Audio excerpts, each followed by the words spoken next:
literally blowing my fucking mind. Vault.fbi.gov, you can see right there. Everything I read from here on out is verbatim. Our world situation is not hopeless by any means, although the space people bluntly inform us that as a race, we are too lazy.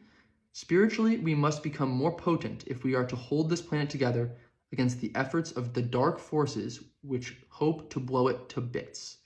For now, some unpleasant news. This has been transmitted from Mars Sector 8 through George King in London. And they talked about George King earlier. He is a channel who speaks with the space people from Mars. So they're saying, this news has been transmitted from Mars Section 8 through George King in London.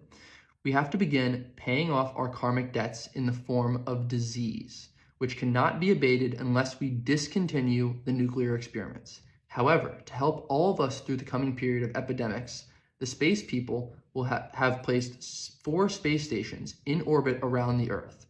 They will start magnetizing the Earth at midnight on July 21st. Through meditation, we can absorb these healing rays. The Martians have clearly indicated that they are fed up with our depravity on this planet. Apparently, even space people can become impatient. That's the end of that section. This is the FBI. I'm just going to remind you that. It's fucking insane.